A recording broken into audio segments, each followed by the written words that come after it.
Conservatorio de Música. Quisiera darle la más cordial bienvenida en nombre de nuestra unidad que acoge esta institución que nos ha presentado el Instituto de Acústica. Lo que en primer lugar nos llena de mucha alegría porque hacía tiempo que no teníamos actividades en conjunto con ustedes. Y para el Conservatorio de Música es súper importante vincularnos y que la música que este sea un lugar de expresión para distintas expresiones musicales. Así que súper contento de que estén acá. Voy a dejarlos con Jorge, que va a presentar a nuestro invitado Waldo. Y Jorge, nada más que decir que estamos muy contentos de que estén acá y el Conservatorio tiene las puertas abiertas en esta sala de conciertos también. Muchas gracias.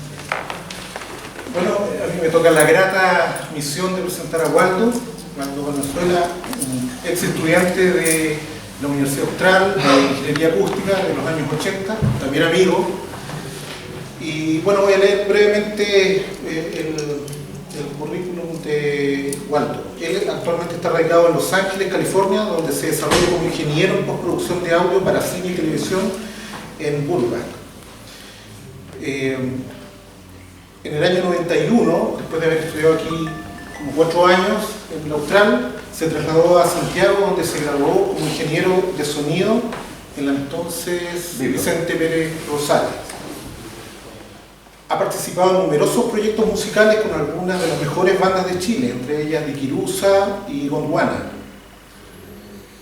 Junto con su trabajo en postproducción realizado en Los Ángeles, California, él se ha convertido en un innovador guitarrista y productor musical, que es la razón por la cual nos complace presentarlo y hemos querido compartir la relación que tenemos con Waldo, y aprovecho de dar las gracias a Waldo por querer compartir todo lo que él ha aprendido en todos estos años con ustedes de forma totalmente gratuita. Es importante mencionar que esta actividad es totalmente gratuita, organizada por el Instituto de Acústica y el Conservatorio de Música, y también totalmente gratuita, digamos, por parte de Waldo. Así que no me queda más que agradecer a Waldo e invitarlo a participar.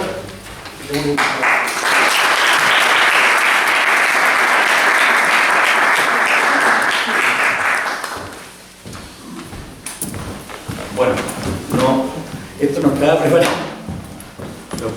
Lo preparamos en el viaje. Si hubiéramos tenido un poquito más de tiempo, hubiéramos traído otras cosas. Pero bueno, vengo a hablar de la guitarra eléctrica, básicamente. Y quiero hablar de algo que a mí me hubiera gustado mucho que me hubieran dicho a mí cuando empecé a tocar la guitarra. O sea, detalles que hacen que uno va a una tienda y ve una serie de diferentes tipos de guitarras. Básicamente hay 2 guitarras y todo el resto de las guitarras es como una evolución de esas 2 guitarras. Todo esto empezó en el año 38. Todos conocen la marca Fender, ¿no? Entonces Leo Fender, allá en Los Ángeles, en una ciudad que se llama Fullerton, él tenía una empresa de que preparaba cosas electrónicas, tenía amplificación, andaba haciendo amplificación y todas esas cosas. Entonces los músicos le empezaron a pedir una guitarra que se pudiera enchufar, porque ya con el micrófono ya no bastaba, sobre todo cuando eran agrupaciones muy grandes. Entonces don Leo, el año 46, comienza a desarrollar la primera guitarra eléctrica.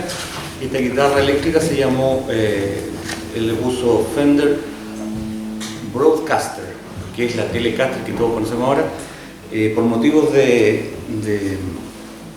¿cuánto se llama? De copyright, tuvo que cambiarle el nombre porque Gretsch tenía un instrumento que tenía el mismo nombre. Entonces ahí fue donde él le cambió el nombre y se empezó a llamar Fender Telecaster. Esto fue el año 50. El año 51 salió la Broadcaster, como les digo, que hacia el año 52 finalmente tuvo el nombre de Telecaster.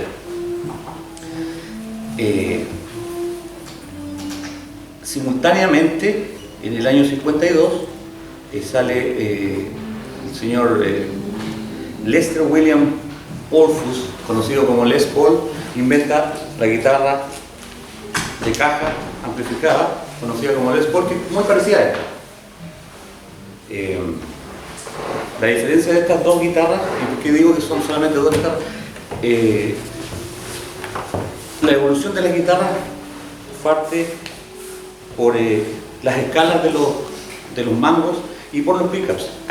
La forma es una cosa totalmente como cada uno le guste, pero básicamente estas guitarras se empezaron a...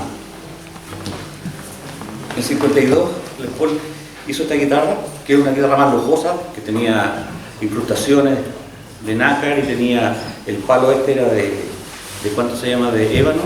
Al contrario que la guitarra Fender siempre fueron la guitarra hecha para el músico que tocaba, porque eran baratas y más encima se podían desarmar. Si se te rompía el mango, tú podías ir donde don Leo Fender y le comprabas el mango y se lo podías cambiar. También todo se podía reemplazar. No como esta, que pareciera que fuera una sola pieza pero está ensamblada. O sea, aquí si se te rompe el mango hay que estar a llevarla a un luthier. No es que uno le pueda cambiar el mango como las otras guitarras. Bueno, voy a hablar de los pickups que traen esta guitarra. Las guitarras traen...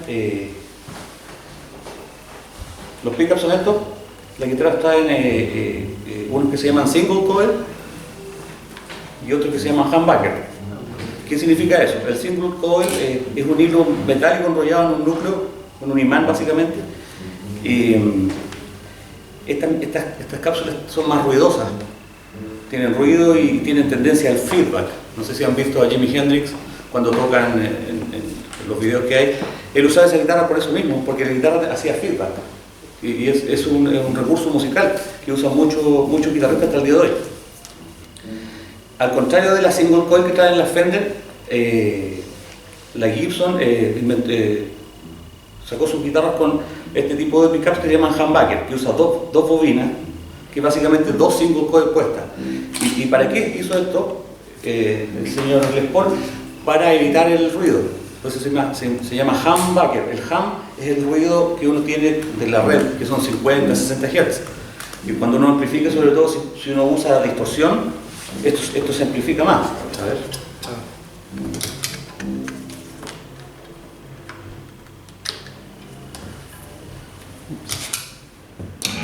A esto me refiero. Ese ruido. Ese ruido viene de la corriente eléctrica y lo que hacen estos pickups es que entran por un lado y están desfasadas. Entonces al desfasarse queda la señal de la guitarra y el ruido se elimina básicamente. Estos pickups los inventó el señor Seth Lover el año 54 y se llaman PAF, Patent Applied For. Como les decía, reduce el ruido porque tienen la polaridad inversa, al contrario de la single coil que tiene todo el ruido de la red y de lo que se le puede inducir. Ya, entonces voy a hablar un poquito de las escalas de la guitarra. Las escalas no me refiero yo a las escalas musicales, sino que al tipo de cuánto se llama de longitud que hay desde acá hasta acá. Dependiendo de eso, voy a ver un poquito acá. Gracias. La escala es el largo que tiene la cuerda desde el puente hasta la cejilla, o sea, desde aquí hasta acá. Y eso varía, la escala es el largo total medido desde el punto de contacto donde está esto hasta aquí. Y todas las guitarras varían entre 1 y 3 centímetros. No hay mucha variación, no hay guitarras más largas. Existen guitarras que tienen 27 trastes, pero muy raro, eso no lo encuentro en una tienda. Y a eso iba yo. Cuando tú vas a comprar una guitarra, hay que fijarse mucho en eso, porque uno dice, mira, me gusta esa guitarra porque es blanda, o me gusta esa guitarra por esto, y eso tiene que ver mucho con esto, con el largo de la cuerda. Por ejemplo, esto lo determina la posición de los trastes directamente ligado a la entonación de la guitarra. O sea, si la longitud de la escala es mayor, los trastes estarán más separados uno de otro, y se notará más en los primeros trastes, sobre todo, que acá. Entonces la división corresponde a un algoritmo matemático, dividiendo la longitud total de la cuerda por 17.817, lo que resulta la posición del primer traste, luego la longitud entre el primer traste y el extremo se vuelve a dividir por el mismo factor, y así te salen las posiciones donde van los trastes. O sea, esto es todo una cosa hecha matemáticamente. Las guitarras Fender tienen una longitud de 25,5 pulgadas, que serían 647.7 milímetros, que serían todas las Fender, las Ibanez y las Jackson. Tienen el mismo tipo de cuánto se llama de longitud. En cambio las Gibson, como esta, tienen 24.75, o sea, son más cortitas, son 628.65 milímetros, y que le da la posibilidad, que la construye, de ponerle hasta 22 trastes. Bueno, entonces, aquí va lo que hablábamos al principio, cuando uno dice, esta guitarra me cuesta tocarla o me cuesta estirar la cuerda. La guitarra Fender es más dura, por lo que hablamos, de la longitud desde aquí a acá es más larga, por tanto cuesta mucho estirar la cuerda. En cambio en esta es mucho más fácil. Por eso la gente le pone cuerdas más gruesas. Y ahí entramos a lo que sería el tono, porque uno siempre quiere... la guitarra tiene un timbre particular, pero depende mucho de las cuerdas también que uno le ponga. O sea, hay cuerdas más gruesas y cuerdas más delgadas. Yo en esta guitarra tengo cuerdas 0.10. Cuando empecé a tocar usaba cuerdas 0.9, pero me di cuenta de que el tono era diferente, la tonalidad. Entonces llegué a ponerle 0.11, pero las 0.11 son demasiado gruesas, al punto de que uno no puede tirar. Hay algunas canciones que a uno le tienes que tirar la cuerda un tono y medio. Entonces con esas cuerdas es casi imposible hacer eso. Por eso las guitarras de jazz tienen cuerdas gruesas, porque los jazzistas en general no tiran cuerdas. Todo se hace sin el bending. Entonces, bueno, por eso se sienten diferentes al tocar. Una Les Paul tiene los trastes más cortos o cercanos, haciéndose menor el esfuerzo requerido para tocar, sobre todo los primeros trastes acá, y además se siente más blanda porque la tensión es menor. Esto varía la posición de los pickups y por ende el timbre de la guitarra. ¿A qué me refiero con eso? Los pickups están puestos acá no por casualidad, es porque sobre estos puntos la guitarra tiene ciertos armónicos. Aquí lo podemos ver. Por ejemplo acá y acá. Y lo mismo en la Stratocaster. En la Stratocaster, si tuviéramos, no tenemos una acá para verlo, pero si se fijan sobre donde están los pickups, están ciertos armónicos. Eso determina el tono de la guitarra. Por eso que la Stratocaster suena más brillante. Y si tú le pones más trastes a la guitarra, por ejemplo, si quisiera una guitarra de 24 trastes, no va a tener la misma tonalidad de una guitarra de 22 trastes, porque el hecho de tener más trastes hace que esto se mueva. Claro. O sea, si tengo más trastes acá, este pickup ya no va a quedar acá, va a quedar aquí. Y de ahí viene la diferencia entre las guitarras. Yo cuando mi primera guitarra buena, no tenía idea de eso, entonces mientras más trastes mejor, dije yo. Y resulta que no tenía el timbre, yo quería sonar como una Fender Stratocaster, como Jimi Hendrix. Y la guitarra no había caso, no sonaba así, porque al tener más trastes, los pickups están puestos en otra posición y ya no genera el timbre que uno escucha en la radio, porque todo esto es costumbre. Nosotros nos hemos criado escuchando la radio y el gusto viene por ahí, de la guitarra, eléctrica sobre todo. Entonces, cualquier pregunta me paran y me dicen, no. Una pregunta pequeña. Diga.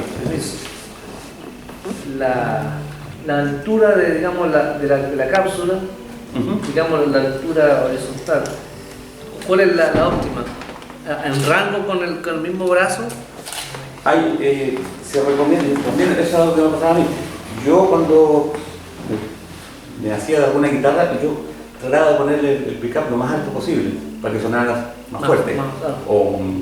Y Y es un error porque al acercarte como esto es magnético, al acercarte a la cuerda ya no vibra como normalmente. Claro, ya no tiene la misma libertad y empieza a imantarse Claro. Entonces, por ejemplo, esta me la calibró un tipo allá que calibra guitarra y si se fijan no está tan alta, tampoco está muy baja. Pero yo he tenido otras que este pickup está hundido, está abajo. Así que la altura tampoco va un poco en el gusto.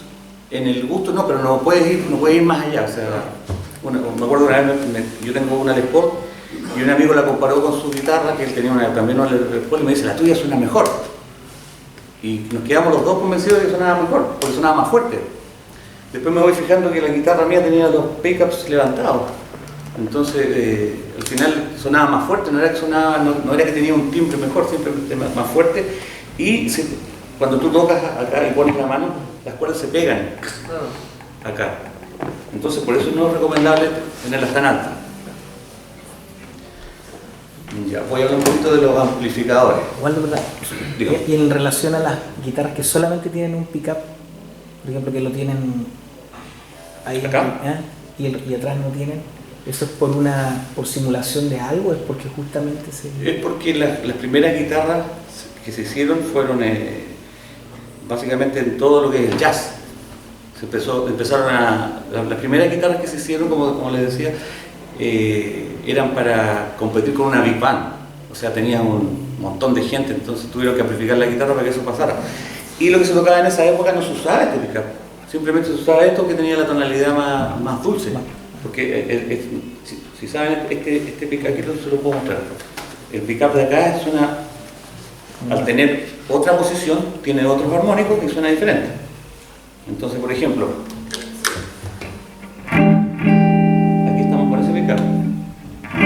si yo pongo el pickup de acá, tengo otro timbre, más agudo, más duro. Entonces, sobre todo para usar con distorsión, hay una diferencia grande, por ejemplo.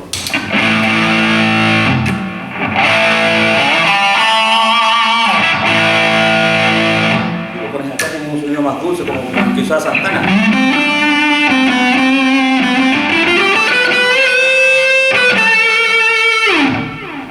Más, ya, porque no.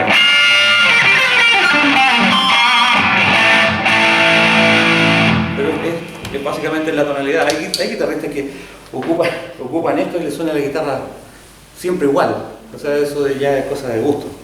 Pero básicamente tienes esas dos posibilidades para tocar.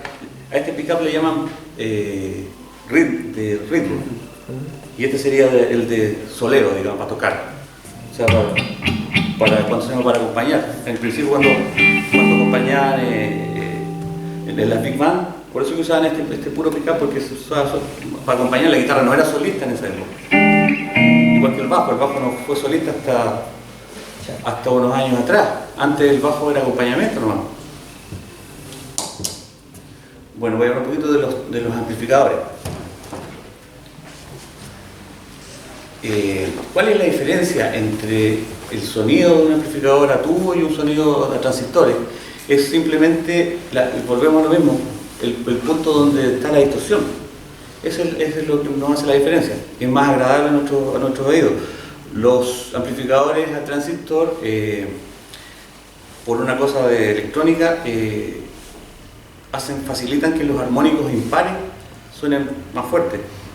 Al contrario de los tubos, el tubo hace que los armónicos pares sean los favorecidos, entonces el tono es más agradable a nuestro oído, básicamente.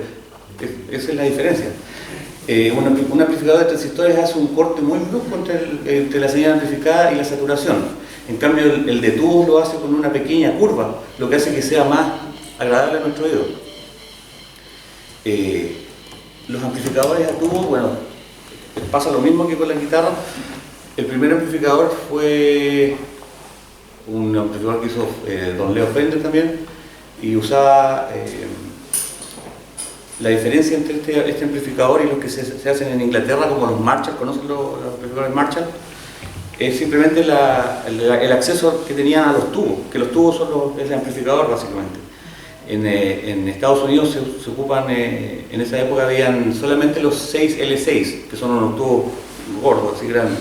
En cambio, en Europa no existían esos tubos, tenían unos tubos más chicos que son los L84.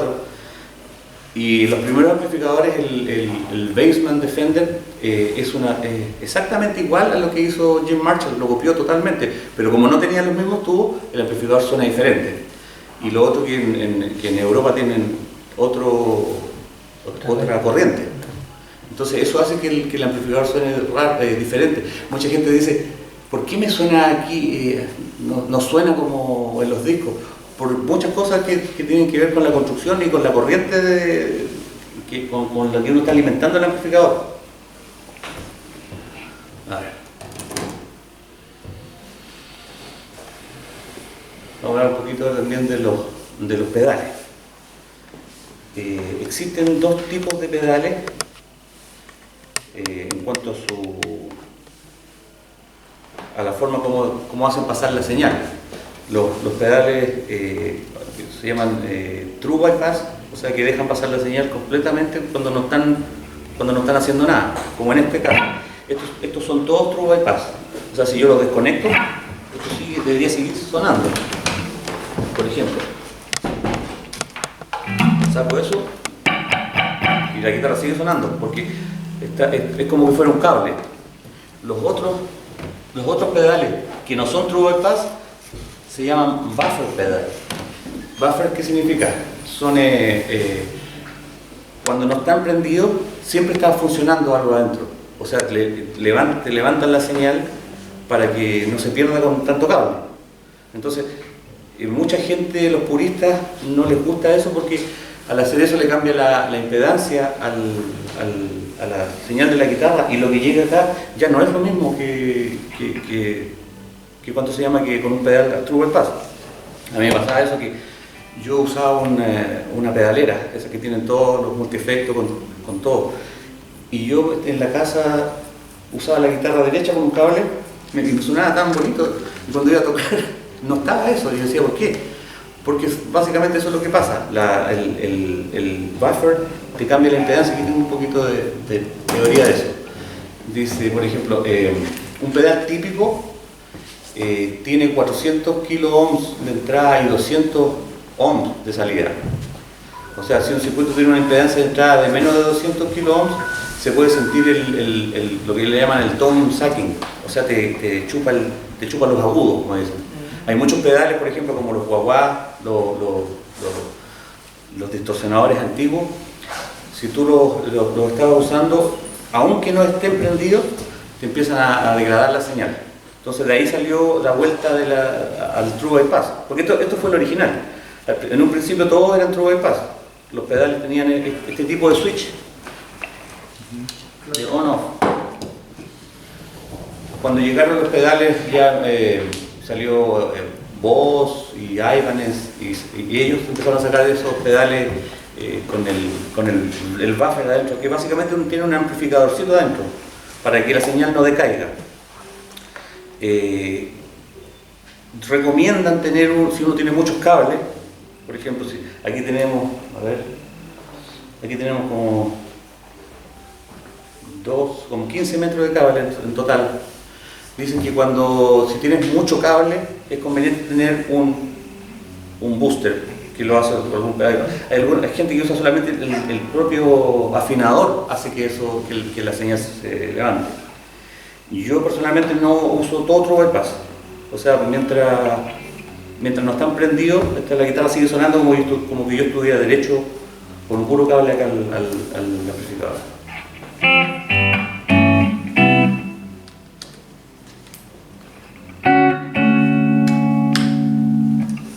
Lo podemos ver así.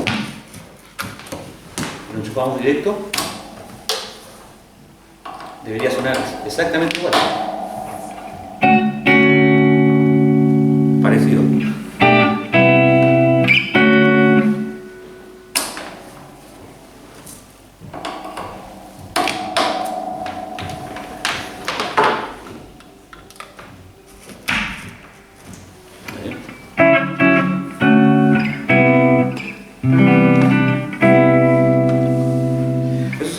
generalmente los agudos. Los agudos son los primeros que se dan cuando hay un pedal de relativa calidad, se te van todos los brillos. Como que estuvieras haciendo esto. Como que le quitaras el tono. Ya. Entonces, dijimos, el buffer pedal, que no son en el caso de estos pedales, tiene un dispositivo que transforma la alta impedancia en una muy baja para evitar las pérdidas. La regla dice es que la impedancia de entrada sea grande comparada con la de salida. De este modo se transfiere casi toda la tensión de salida del emisor hasta el receptor.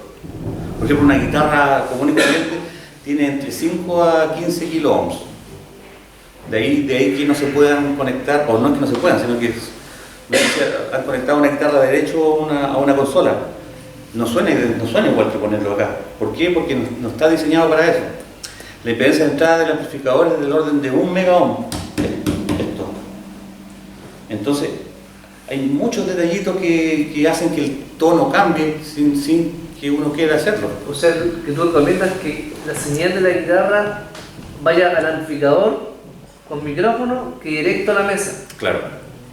O sea, mejor con un ampli, digamos, microfonear un ampli. Claro. Ahora hay modeladores.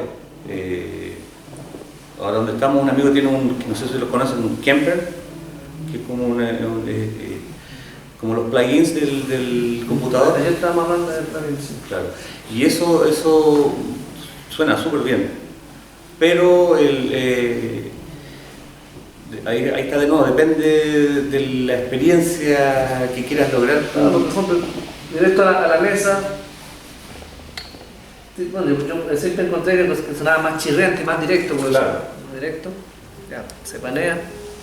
Y después con la ecualización uno le da, si quiere, más rango de alto, más rango de medio, más rango de bajo. O sea, Claro. dice que sería mejor microfonear el ampli. Claro, mejor. En los 90 se llama eso, pero... Hay grabaciones famosas de cuánto se llama de ese efecto. Por ejemplo, ese tema de los Commodores, Easy Like Sunday. Ya. El solo que está ahí, ese está metido a la consola directo y se nota, suena como una abeja la guitarra. No tiene el ¿cuánto se llama? El cuerpo que se logra a través de esto. A ver.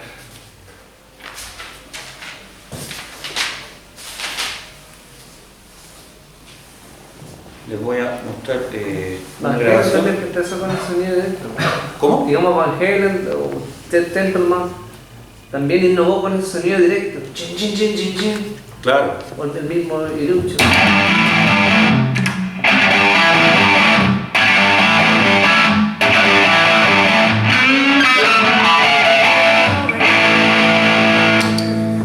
Bueno, pues un poquito de los pedales. Aquí lo que tengo yo es un afinado, para empezar. Aquí tengo un overdrive y un distorsionador. ¿Saben la diferencia entre un overdrive y un distorsionador? No. ¿Recorta señal? ¿Cómo? ¿Recorta la señal? Claro, pero la diferencia básica. La señal de entrada. ¿Ah? La señal de entrada. No, es básicamente el nivel de saturación que puede llegar. Un overdrive no va a tener el sonido de Van Halen como el que estabas diciendo tú. Va a sonar más así, como va a tocar blues ahí.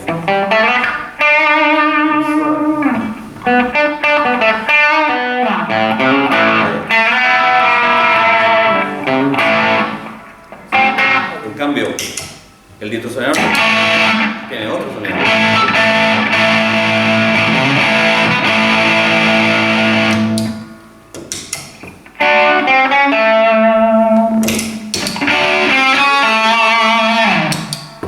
¿Ya? Aquí tengo un chorus.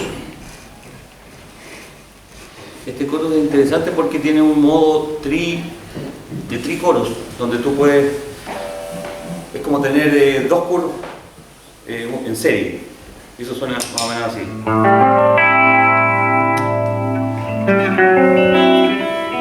Suena como huilla. Ah.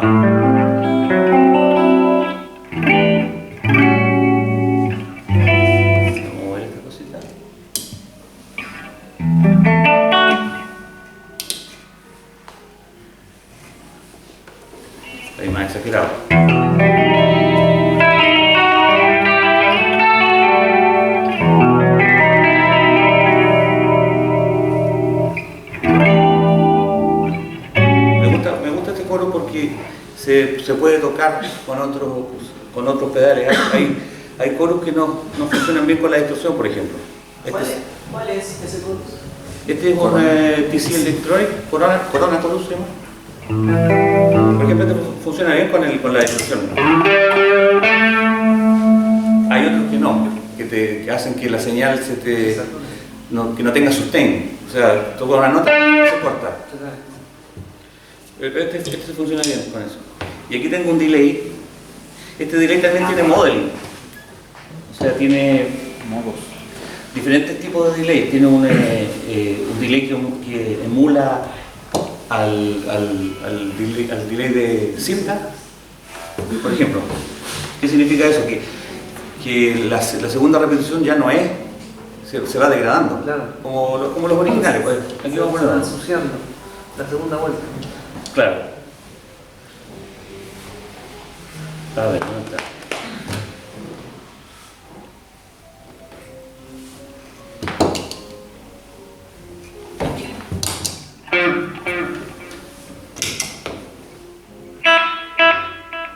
Va perdiendo. Va perdiendo, ya no es. Ahí está. Va.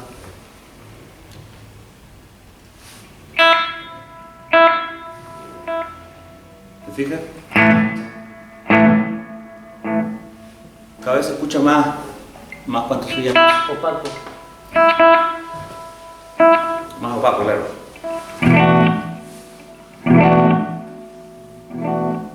Ahí se nota más.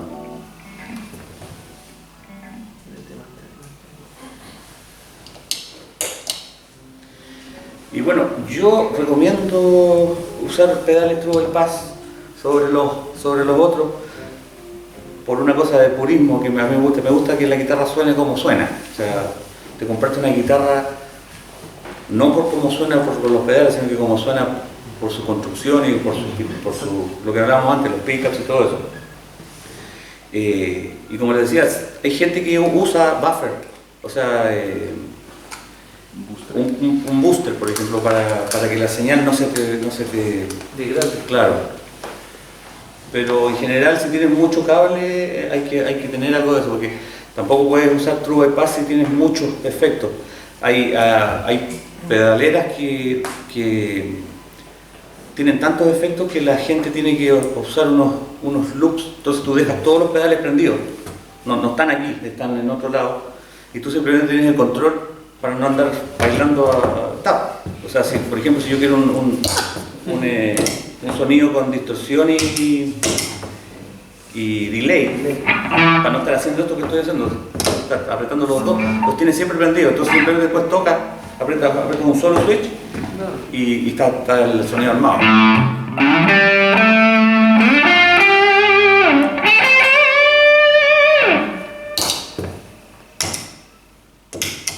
Les voy a poner una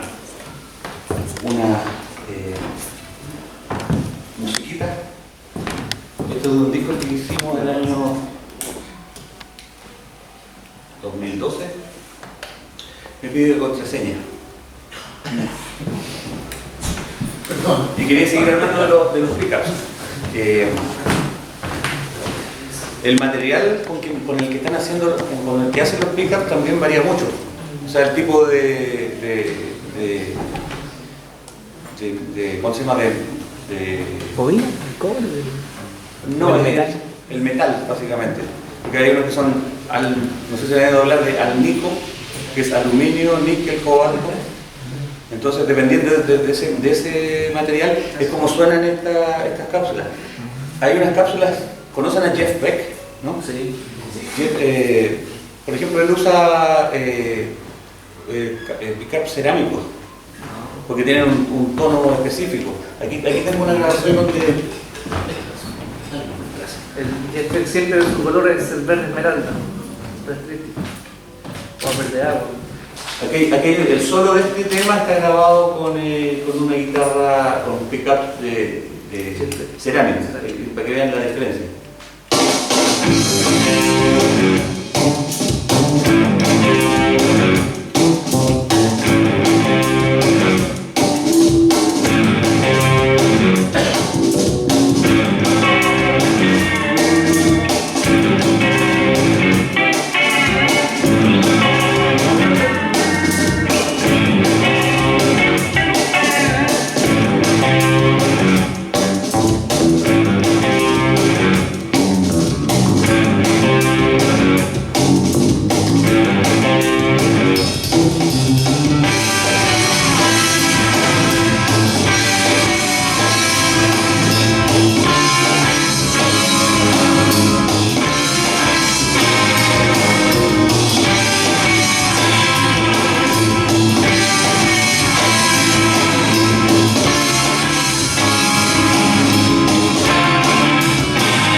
nota la diferencia simplemente por el pickup, no tiene nada que ver los pedales ni nada.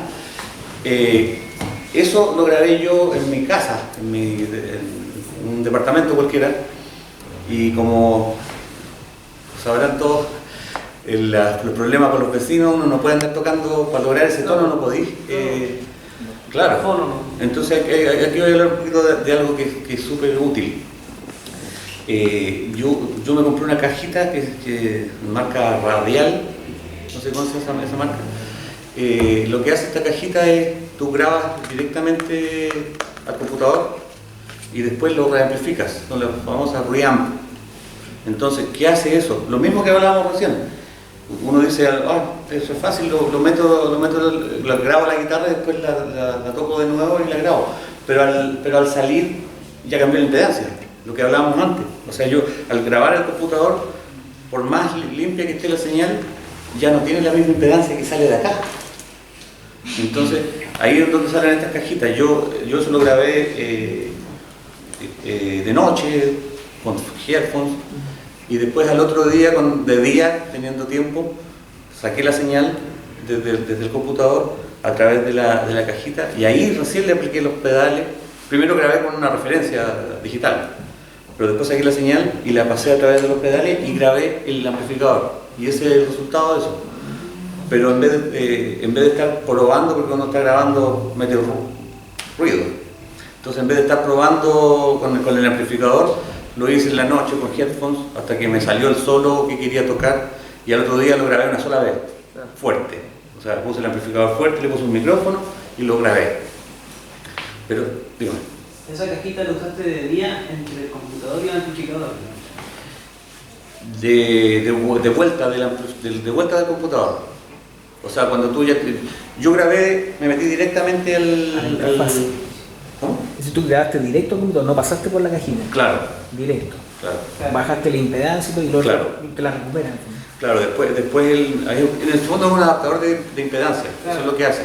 Entonces cuando sales del computador pasa por esa cajita y al amplificador. Claro, Entonces, cambia la impedancia a la impedancia de una guitarra. Claro, a nivel de lo que hablábamos recién, que son 470 kilo ohms, ese tipo.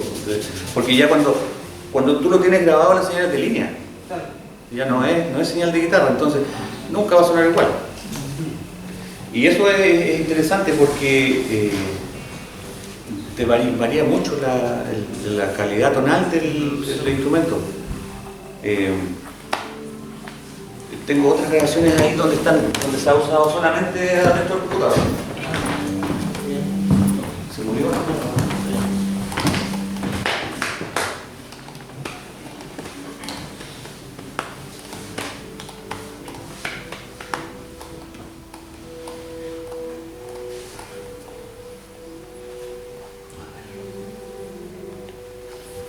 Está bueno ese tipo. Está bueno. Sobre todo los que son casados.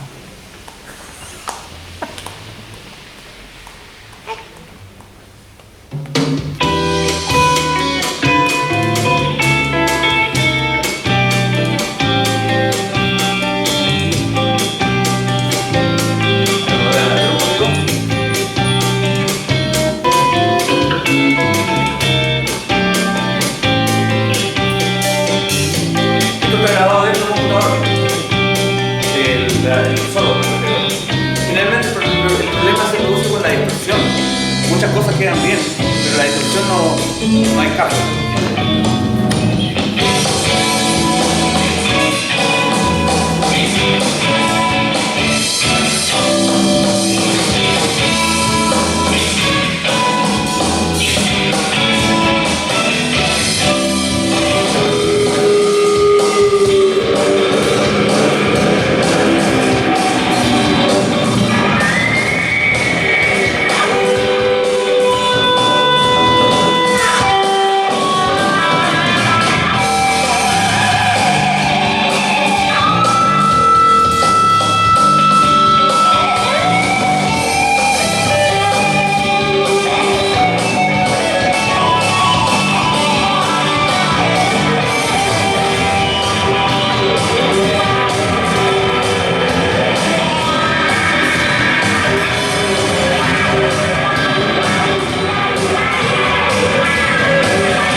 ese, por ejemplo, está hecho todo dentro del computador. Lo único que está afuera es el guagua. O sea, se grabó con el guagua y adentro creo que usé un Amplitude. ¿Conocen ese? Y toda la distorsión y todo está adentro. No se usó amplificador. Como en la otra que lo saqué. Y yo diría que mucho de todas estas cosas que estamos hablando también va en cómo uno lo siente cuando está tocando. Porque la gente no va a saber que tú estás tocando con un true bypass o no true bypass. Tiene que ver cómo se siente cuando tú estás interpretando la... Feliz. Claro. Porque uno se empieza a rayar con esta cuestión de la búsqueda del tono. De por qué suena este tipo así y por qué suena este otro de otra forma. Y al final te das cuenta de que la mayoría de tus héroes de la guitarra no usaban muchas cosas. Buena guitarra, buen cable y buen equipo. Hay, por ejemplo, anécdotas acerca del equipo que afecta la forma como toca la gente. El caso de, no me acuerdo cómo se llama, Muddy Waters, guitarrista de blues. Él usaba equipo a transistor, no usaba equipo a tubo. Y todos dicen, ¿cómo lograba ese sonido? El tipo usaba un cable como de 30 metros. Entonces la guitarra se sonaba más opaca. Y era el tono que tenía él, porque tenía un cable largo nomás. Entonces, en llegar aquí ya se le llevan todos esos agudos feos que a uno no le gustan de los equipos de transistores, lo que hablaba recién, los armónicos pares y los armónicos impares. Esto hace que los armónicos impares se resalten y no es algo muy agradable al oído. Y repito, todo esto es nuestra propia experiencia. Nosotros hemos ido escuchando la radio y decidimos que esto suena bonito o esto suena feo. Si a alguien se le hubiera ocurrido hacerlo de otra forma, quizás estaríamos escuchando de otra forma las cosas. ¿Qué otra cosa? Les voy a mostrar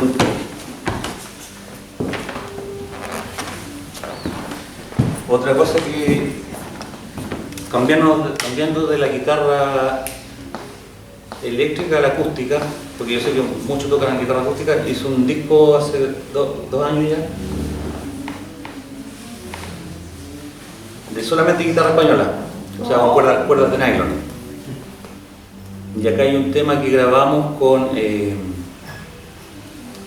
un amigo mío que se llama Michael O'Neill. Michael O'Neill es el guitarrista de George Benson. O sea, para ser el guitarrista de George Benson hay que ser buen guitarrista.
como decía, me preguntaba Miguel al principio, ¿dónde poner el micrófono para grabar la guitarra? Depende de lo que uno quiera. En este caso, quería que escucharan el tercer solo. Mi amigo se enfermó de la mano, pero aquí como tendinitis, entonces no podía tocar, teníamos que terminar el disco y no podía tocar. Y había una guitarra que le era cómoda, que es la que usó ahí, pero era una guitarra de estas Godin que no suenan. Ah, que son enchufadas. Son enchufadas nomás, entonces la guitarra no suena. Y eso está grabado con el micrófono aquí, entre medio del... Y por eso que suena así. Porque simplemente no era una cosa de necesidad. Él no podía tocar la guitarra normal, ahora ya está bien. Pero usamos esa guitarra porque le queda cómoda. Ah, pero está con micrófono, yo pensé que está enchufada. No, está con micrófono. Entonces ahí va lo que te decía recién. Depende de... Yo tuve problemas con... Porque uno dice, tengo micrófono, le voy a poner micrófono por todos lados de la guitarra, para que suene bonito. El problema son las fases después cuando quieren mezclar eso. O sea, una vez me llegó un disco de Navidad de un guitarrista y él había grabado, era todo de guitarra, y todas las guitarras, las tomas que había hecho, las había hecho estéreo, con un micrófono por aquí creo y otro por acá, y el momento de mezclarlo y panearlo, tuvimos que elegir al final un micrófono de los dos porque no se podía, porque era la misma guitarra y la había grabado como 5 o 6 veces. Entonces sí, era imposible. De ahí para adelante que ¿cuánto se llama? Que yo uso un puro micrófono para grabar la guitarra. Para la guitarra acústica, generalmente entre el traste 12 y la boca lo ubicas en esa posición. Una consulta, ¿no? Digo. ¿Qué opinión de todos estos, por ejemplo, amplificadores virtuales que han aparecido, como el Díaz? Son súper útiles para evitarte un montón de cosas de estar transportando y para ¿cuánto se llama? Y para facilidad de lograr un tono. O sea, hay amplificadores que suenan de una forma y no de otra. O sea, un bassman va a sonar como bassman, y si quieres tener un sonido, por ejemplo, de un por ejemplo un Mesa Boogie o otro tipo, un Divide by 13, todo esto, te hace la vida más fácil porque no tienes que andar transportando eso, pero al momento, personalmente yo pienso que no hay como tener un buen amplificador y la buena guitarra. Un amigo Felipe tiene donde me estoy quedando, tienen un Kemper, no sé si lo has visto, el modelador de guitarra, suena espectacular. Pero a mí me sigue gustando el micrófono y claro, el hardware y tener, porque no todos los amplificadores son iguales. Si eso, tu guitarra puede sonar muy bien en un amplificador, pero en otro amplificador va a sonar diferente. Y es el amplificador. Hasta el cable, como hablábamos recién, te puede hacer la diferencia. Bueno, los cables, podemos hablar de eso también. Hay mucha gente que dice que los cables no hacen la diferencia. Yo personalmente sí, creo que hacen la diferencia los cables, pero ojo que hay gente que se aprovecha de eso. Por ejemplo, este cable es un Monster Cable de guitarra y este otro supuestamente es de bajo. Cuando lo compré me dijeron, no, ese es de bajo. Y yo le digo, ¿cuál es la diferencia? Es que es de bajo. Entonces yo fui a la casa, me lo llevé, lo medí, lo comparé con el otro y hacen lo mismo, totalmente lo mismo. Entonces hay gente que te lo vende, este cable es para jazz o este cable es para esto otro, puro bullshit, como dicen.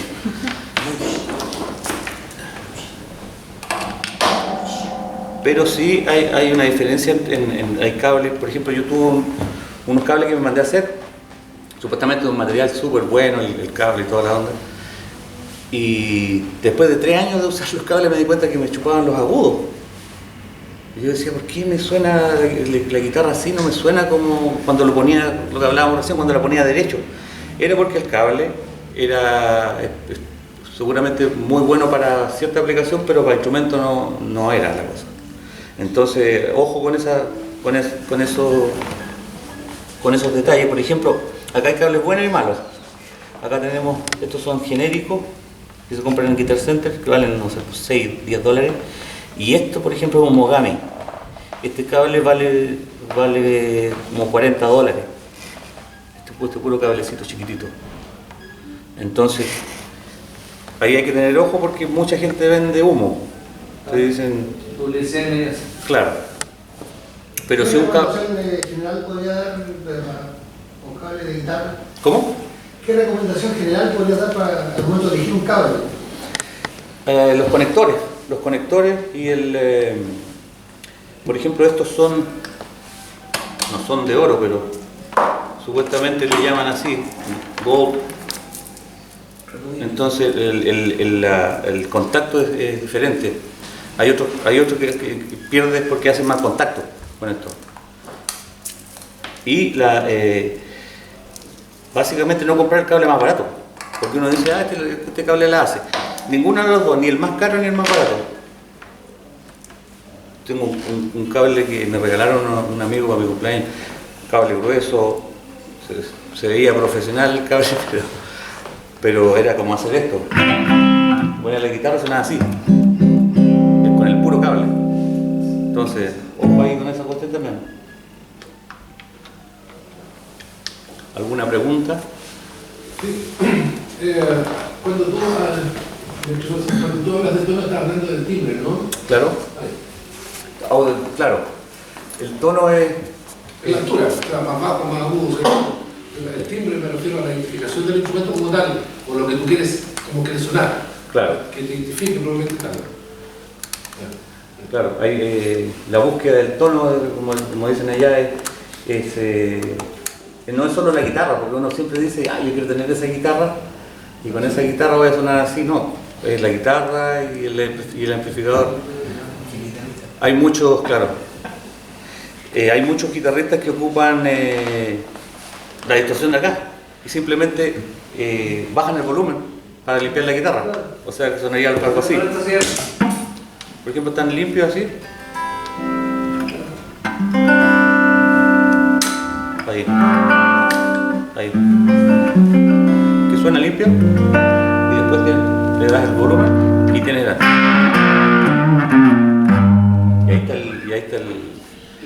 Y ahí depende, si lo tienes con distorsión y le pones pedales delante, también se produce otra cosa. Hay pedales que no trabajan bien entre ellos, que funcionan bien. Y me ha pasado que he tenido que sacar un pedal de la pedalera porque no trabaja bien con el chorus o viceversa. ¿Alguna otra pregunta? La disposición de los pedales puede ser como cualquiera o siempre tiene que haber como un orden, delay, fuso, replay. Eso es interesante. Hay una tendencia. Generalmente se ponen todo lo que es distorsión, overdrive primero. Después de eso vienen los efectos de modulación, que vendría a ser ¿cuánto se llama? El chorus, el flanger,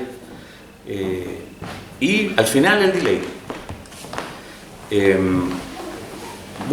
Mucha gente usa el wah-wah primero, porque de la forma que están construidos, si lo pones después del primer pedal ya no suena igual la cadena. Es cosa de probar, pero eso sí, el delay va al final. O sea, lo que yo quiero es ponerle delay a esto. Si lo pongo al revés, estaría distorsionando las repeticiones del delay. Si pusiera por ejemplo el delay primero y después el distorsión, estaría distorsionando cada repetición, y eso no es lo que yo quiero, es al revés. Entonces quiero que pongamos que se note más.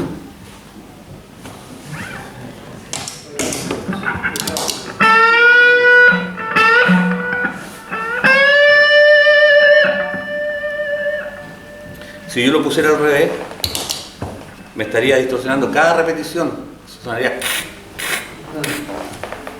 Y eso no es lo que uno quiere.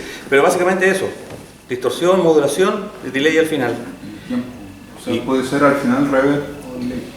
La reverb, como está acá, la reverb está aquí en el amplificador. Y Así en que el si, caso eventual, si tuviera...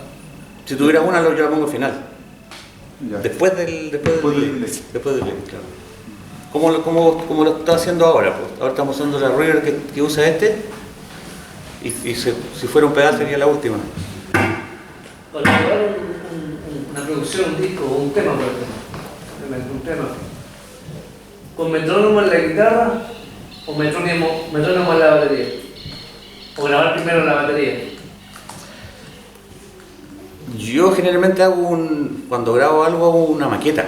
Claro, a mí se me ocurrió la última vez que grabé, en 2014, se me ocurrió la brillante idea de poner el metrónomo, echar a andar el metrónomo para la guitarra. Después puse la guitarra rítmica, el bajo, después puse la batería, y después puse, cuando quise poner la guitarra solista, habían partes que no quedaron muy bien cuadradas. Claro. Entonces yo dije, no, voy a tener que replantear esto y grabar la batería, un buen sonido, grabar un buen sonido de batería, y sobre esa base de batería de ritmos, ir añadiendo la guitarra rítmica, o mejor dicho, el bajo, la guitarra rítmica, la guitarra solista, finalmente las voces, y ahí recién. Yo antes siempre grababa la batería primero y después todo encima en base a lo que ha hecho el baterista.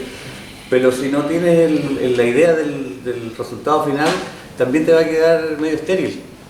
Porque el baterista va a estar tocando con una referencia con nada. O sea, claro, lo va a estar tocando. Tengo un ejemplo acá de un tema ese mismo disco en que le grabamos la batería al final. Teníamos todo y decidimos ponerle batería, le íbamos a poner percusión y al final le pusimos batería y quedó algo así. Se fue. No, está.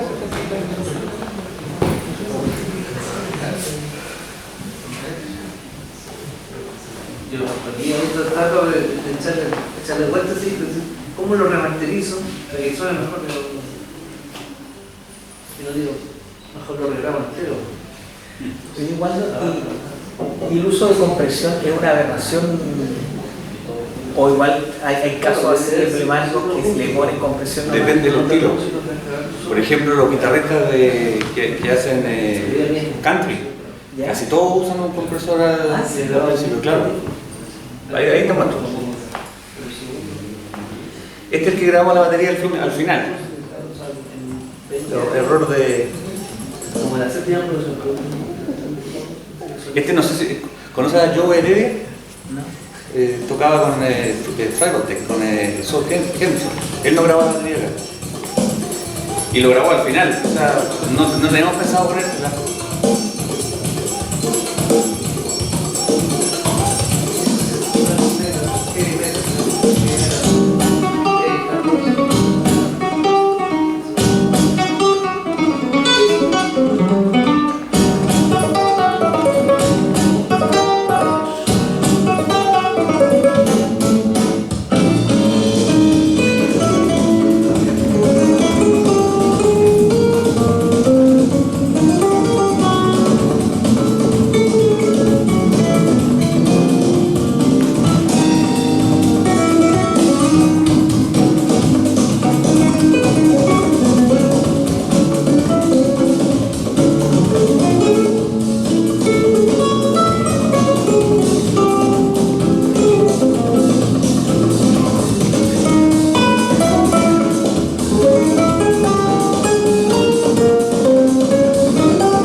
Y en ese caso grabamos al final y sufrimos también porque habíamos grabado percusiones y cuando poníamos, el percusionista toca muy bien, pero la poníamos las dos cosas juntas y no andaban, así que ahí tuvimos que empezar a mover y correr y todo. Seleccionar.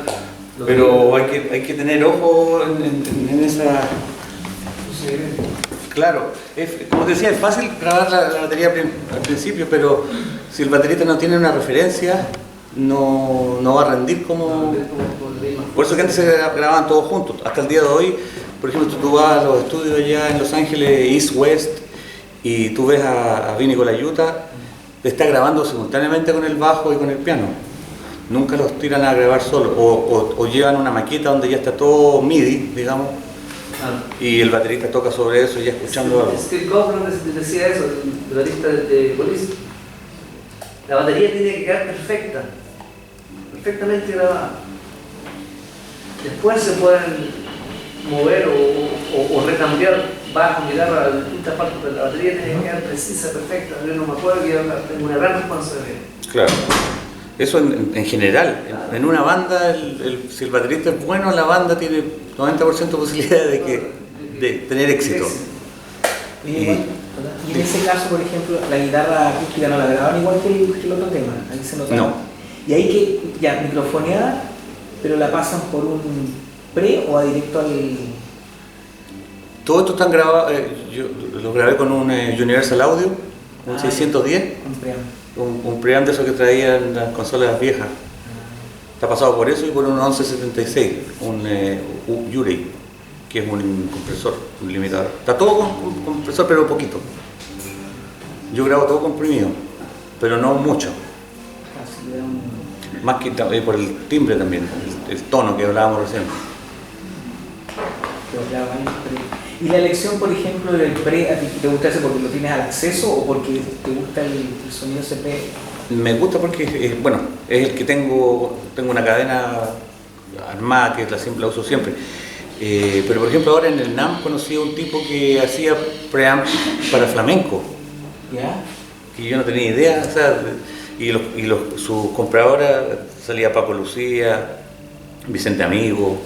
Todos ellos ocupaban el preamp, y básicamente un preamp limpio, porque lo que hacen los otros preamps es que tienen saturación, tienen grano, como le llaman. Entonces, si estás haciendo un disco acústico, es más indicado que use un preamp que no le dé color, que no le ponga distorsión a las cosas. Pero si estás grabando rock, necesitas un preamp que tenga más granito, digamos, que tenga su personalidad. Porque en el fondo eso, te queda con una personalidad el sonido dependiendo del preamp que usas. Y hasta ahí está de nuevo lo mismo, a tubo o a transistores. Por ejemplo, el 1176 que tengo yo, que es un compresor mono, así, es una caja así grande, es a transistor. Que cualquiera pensaría que no, que a tubo suena más rico, no, es a transistor. Y tiene su sonido, lo diseñaron así. Dígame. Volviendo a lo del amplificador, ¿qué de los medios, cómo logra balancearlo o equilibrarlo? ¿En el amplificador? Sí. Hay algunos amplificadores que no tienen medio. O sea, la guitarra en general, yo cometí el error de ecualizarla así como ecualizador de auto, que le sacáis agudo y bajo y en medio nada. Claro, en la casa lo toca, suena espectacular, pero va a tocar con una banda y no suena. No suena. Entonces, el medio es una cosa fundamental en la guitarra. Sobre todo por el rango donde está la propia guitarra. Como te decía, hay unos amplificadores que tienen solamente bajo y agudo, porque tienen los medios los tienen fijos. O sea, la mayoría de los Fender viejos, los Tweed, esos amarillitos antiguos, los que usa Jeff Beck, no tienen medio. O sea, no es que no tengan medio, no tienen control de medio. Y hay muchos guitarristas que no les gusta eso, porque el medio es donde está tu presencia. La sustancia. Claro. Claro, a mí me pasaba mucho eso, que en la casa sonaba muy bonita la guitarra cuando te quitas los medios y todo, pero en el momento de tocar con más gente, no. Le empiezas a dar volumen y ahí viene el problema, que termina tocando todo fuerte. También otra cosa que hablaba el otro día con un amigo es la tendencia a ocupar el amplificador en el suelo. Ya, hablemos de eso. Por ejemplo, claro, como me decía, si tuviéramos, no hubieran hecho con los oídos en las pantorrillas. A mí me pasa que, por ejemplo, claro, tengo unos amigos que van a tocar en vivo, me piden que los apoyen y todo, y en el video dicen levanten el amplificador, porque hay uno que otro que se siente en el amplificador, Claro, le pone los pies aquí, él se siente súper bien, pero para afuera no suena nada. claro. Y el hecho de tenerlo acá, o sea, sentado, le estás dando más volumen y todos se suben. ¿Por qué? Porque no está escuchando. Pues, la idea es tenerlo aquí, poder escucharlo con los oídos y no con las piernas.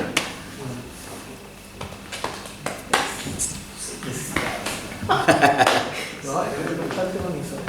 ¿Alguna consulta? ¿Pregunta? Dígame.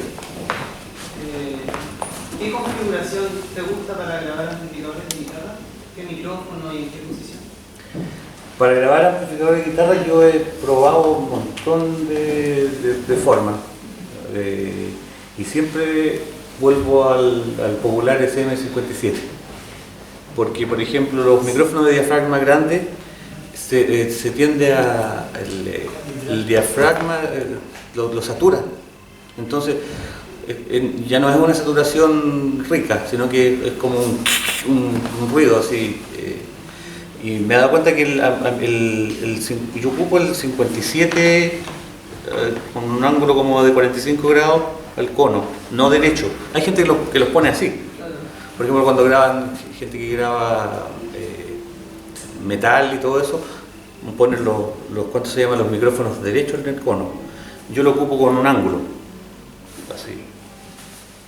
Y depende de la distancia también. Cuando reamplifiqué eso que le contaba del disco, probé un micrófono de diafragma grande, pero aquí, a esta distancia. Claro. Y la mide, Lo escuchas, lo grabas y como el reamp ya tocaste, entonces debes poner play y mover. Play, aquí me gustó. Pero lo que sí me di cuenta es que el diafragma grande tiene ese problema, o los lápices, los pencils, los de diafragma chiquititos, también el diafragma con mucho nivel de presión sonora tiene una distorsión claro, física, digamos. No es una cosa de los tubos ni de nada. Pero básicamente así lo uso. De hecho, el guitarrista de Kings, cuando grabaron la primera versión, la original de Yo Doy donde grababan los Kings, tipo que contaba que le pasó una switchblade a la membrana del bafle, según la que le era más distorsión. Claro, hay un guitarrista de ¿cómo se llama? No me acuerdo el nombre, pero que toca una Telecaster, y el tipo toda su vida amplificó cuando tocaba en vivo con el micrófono atrás, no adelante. Porque no le gustaba, porque no sé si la Telecaster suena muy nasal, suena algo así, mira.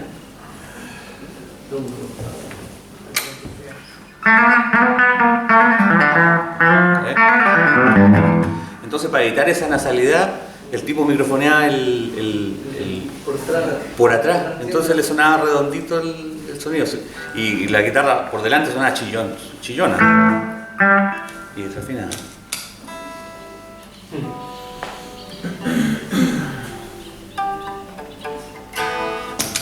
Claro. No, pues, como te decía, hay anécdotas de tonos que se han logrado por casualidad. En el probar está la cosa. Pero eso del reamp de reamplificar la señal, te da la posibilidad de poder probar, como ya grabaste, ya hiciste, la performance ya está hecha. Entonces tú después mueves micrófono. Yo me di cuenta que ahí fue como te decía que decidí usar el 57 a la segura. Y también de tanto grabar guitarra, que cuando grabo guitarra acústica grabo con un micrófono. Si voy a grabar a un guitarrista que va a ser un guitarrista solista que va a tocar solamente una guitarra, a eso lo puedes llenar de micrófono. Pero si vas a copiar la misma guitarra, vas a tener varios... claro, yo recomiendo grabar con un micrófono, porque el problema de la fase después es terrible. O sea, me refiero a fase cuando tienes la onda claro, pusiste uno acá y otro acá. y después quieres tener la misma guitarra paneada al otro lado. Entonces cuando la tratas de panear, se te cancelan las frecuencias. Mejor grabar una y una. Claro. O sea, dos rítmicas en este caso. Claro. Y después los solos medios, lo pueden Pero si fuera un concertista de guitarra, sí, porque va a ser un solo instrumento. Entonces yo he visto gente que le pone micrófonos hasta por acá, por atrás. Una vez a John Williams. Tenía micrófonos puestos acá, micrófono aquí, micrófono acá, acá y por atrás del cuerpo. Así que también depende del producto que quieres lograr. No hay una receta fija nunca, en todo caso, sobre todo para el audio. Así, y por ejemplo, tu experiencia, esto es otra cosa, tocando en vivo, por ejemplo, los problemas típicos de, no sé, retroalimentación, qué micrófono usar, siempre 57 es como el clásico, pero hay algunas, no sé, distribución en el escenario, por ejemplo, que te ha facilitado más de repente, si estás tocando con una banda, donde situarte, para que se escuchen todos mejor y no estén, ¿me entiendes? La prueba de sonido, sí, generalmente la cosa del volumen es el problema. O sea, y todo parte por el baterista. O sea, si el baterista no puede tocar más bajo de cierto nivel, no saca nadie nada con bajarse porque no va a sonar, simplemente.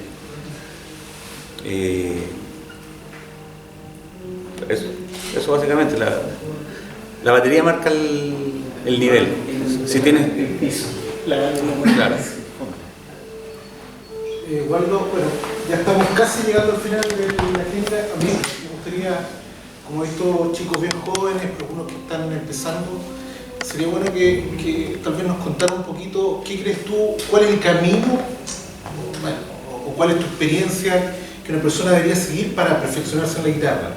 Estudiar, tocar con gente, tocar distintos estilos o encerrarse en su estilo, que son problemas que uno normalmente tiene cuando está empezando con un instrumento.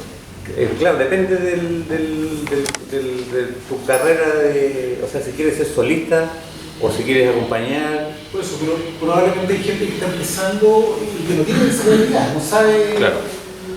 Yo lo que recomiendo es, y aunque a uno le da flojera, es leer música.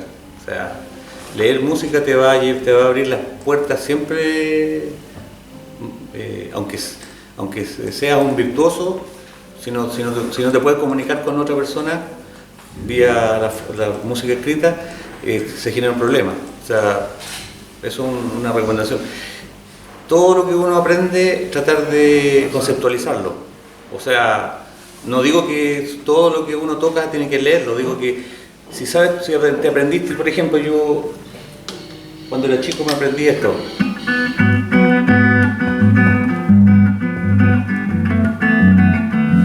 Y yo lo toqué durante 15 años y no tenía idea qué acordes eran. Entonces me sabía el monito nomás. Y llega el momento en que dice, quiero improvisar sobre esto. ¿Qué acorde es este? ¿Qué acorde es este? ¿De dónde viene? ¿Cómo lo puedo reemplazar?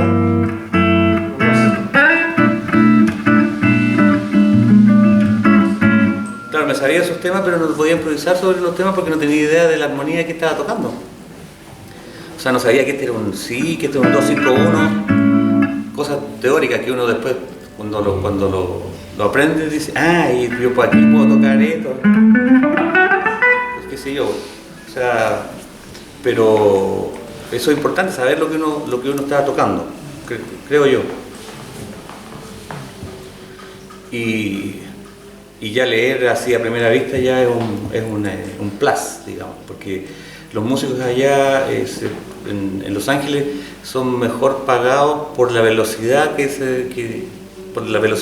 o sea, por el tiempo que te demora en hacer una toma.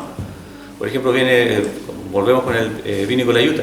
Vinny Colaiuta revisa el papel y se va a grabar una toma. No hay más. Entonces, claro, cobra más caro pero pierdes menos tiempo que llevar un baterista que no sabe leer y que tienes que decirle, mira, en esta parte hago un break. Entonces al final te demora, no sé, te va a quedar más o menos bien, te demora 8 horas en hacer eso y al final las 8 horas si las multiplicas por la cantidad de plata que te está cobrando el estudio, te va a salir más barato el otro que te cobraba súper caro que se demoró 15 minutos. Dígame. ¿Existe la posibilidad de poder escuchar tocar algo con alguna pista o algo? Chuta, a ver. Con palmas. ¿Hay alguien que trajo más guitarra? ¿Me lo bajo? Guitarra. A ver, se murió así.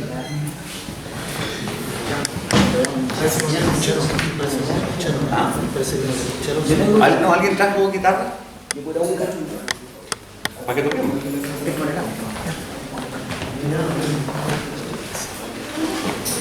Disculpa, tengo una pregunta antes de preguntar a tocar. Dígame. ¿Qué es mejor para grabación? ¿La válvula o a transistores? ¿O el transistor está alcanzando en cuanto a un sonido mucho mejor que digamos que el de válvula? Lo está pasando a dejar, digamos, ahora con la tecnología. Personalmente pienso, mi gusto personal pienso que el tubo suena mejor. O sea, el tono, como volvemos a lo que estamos hablando, el tono de una amplificadora tubo yo no he escuchado ninguna amplificadora transistores que se parezca a eso. Y yo tengo como 6 amplificadores, son todo a tubo.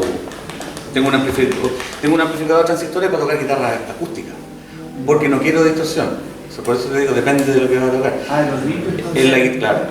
La guitarra acústica yo no quiero distorsión, entonces uso un Trace Elliot que no lo puedes llevar al que tiene. Va con lo que uno conoce como headroom. O sea, que tengas suficiente headroom para poder tocar fuerte y que no se te clipee, que no se te sature.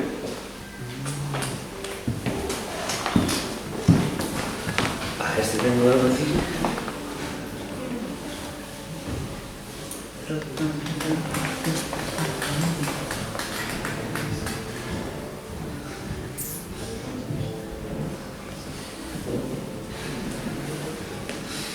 No tengo nada para tocar una pista, pero ahí Miguel va a traer una guitarrita, a ver si podemos hacer algo. Ahora, música.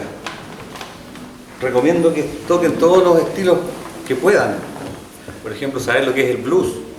Si uno no sabe lo que es el blues, escasamente va a poder tocar rock.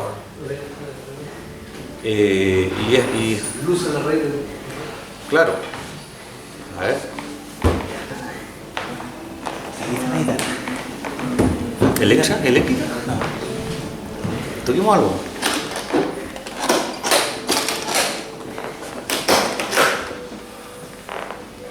¿O el nylon? Perfecto.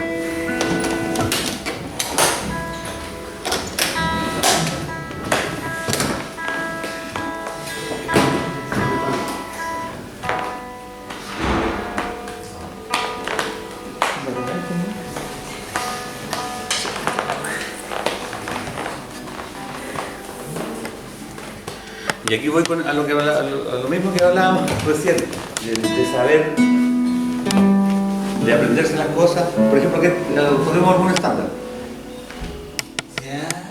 O un bossa nova, un blue bossa.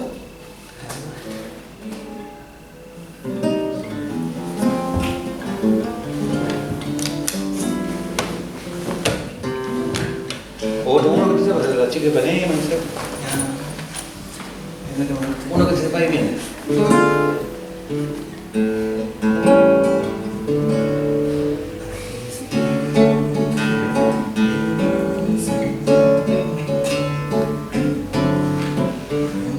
O toquemos algo, una base, toquemos por ejemplo mi menor, la, re, sol. ¿Eso?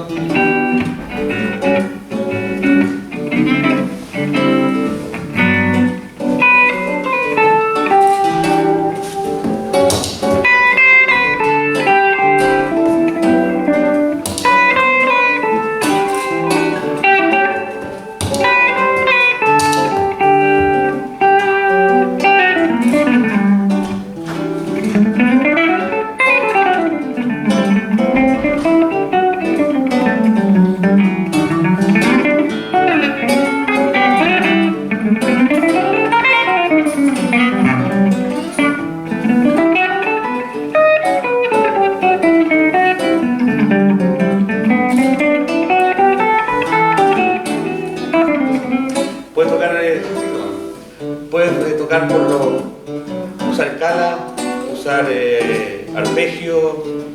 Por ejemplo, vamos a tocar usando los arpegios de los acordes.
Bueno, ¿tienen alguna pregunta antes de que se nos acabe el tiempo? Disculpa, dentro de tu currículum decías de música de películas, me pareció escuchar. Sí. ¿Puedes comentarnos un poco cómo ha sido tu experiencia en ese tema? Bueno, yo trabajo como ingeniero de mezcla de doblaje, que le llaman. Hacemos para HBO hacemos todas las versiones de español y de portugués. Entonces, producto de ese trabajo fue que, de casualidad, una vez estábamos haciendo el Polar Express, no sé si se acuerdan de esa película de Tom Hanks, una de animación, y resultó que nosotros hacemos todo el doblaje en la versión en español, y llegó la clienta el día antes de que teníamos que hacer el print master. El print master es cuando tú haces es como la masterización del audio de la película. Y llega la señora y dice, muy bonito todo, ¿y qué pasó con la canción del final? Y me mira el dueño del estudio, me dice, no lo hemos hecho. Entonces el ingeniero que estaba ahí, yo era asistente en esa época, el ingeniero le dice, dile a Waldo que se consigue con sus amigos que vengan a grabar.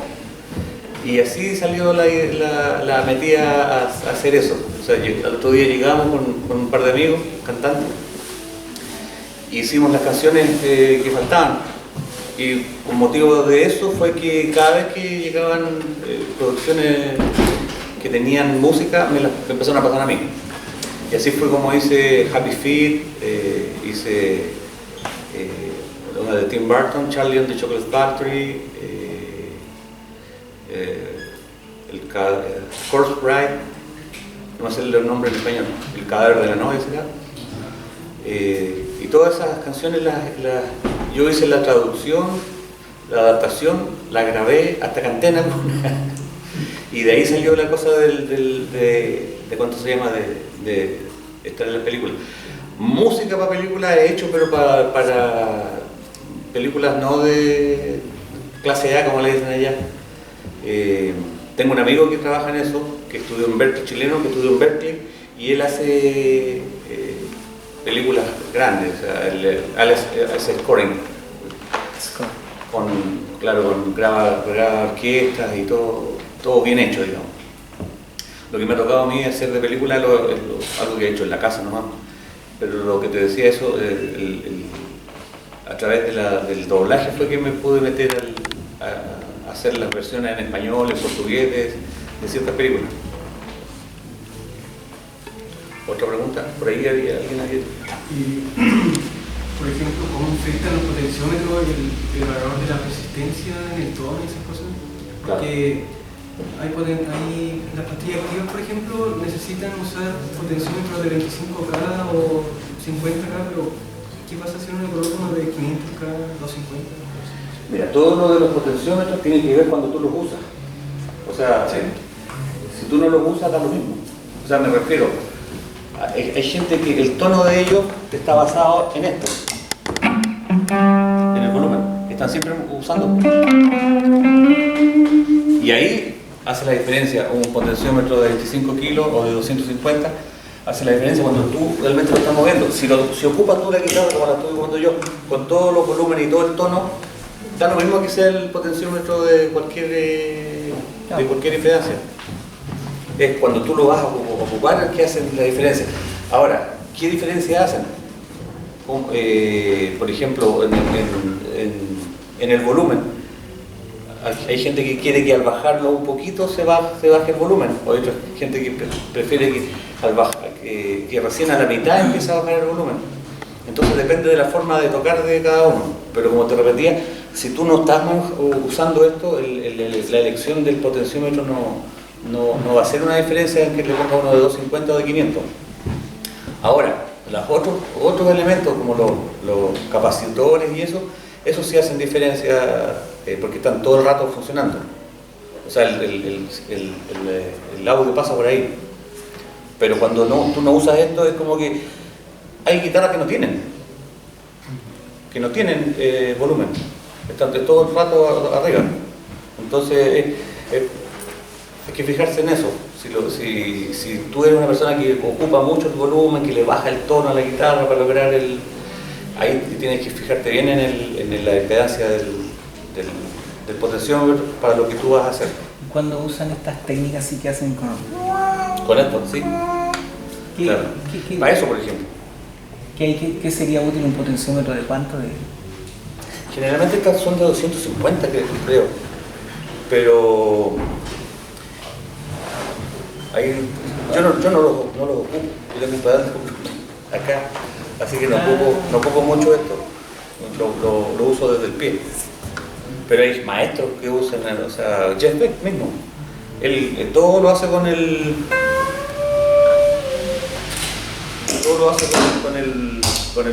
volumen.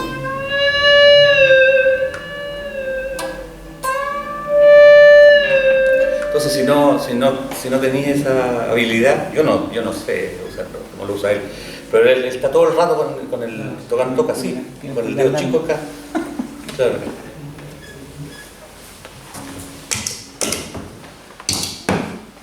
Ya, muy bien. Bueno, gracias por venir, por el interés en esta actividad. Yo creo que el Instituto y el Conservatorio, el Instituto de Acústica y el Conservatorio vamos a seguir tratando de organizar este tipo de clínicas. Así que le doy las gracias a usted y obviamente nuevamente las gracias a Waldo por compartir sus experiencias. Gracias. Así que muchas gracias y que llegue bien a tu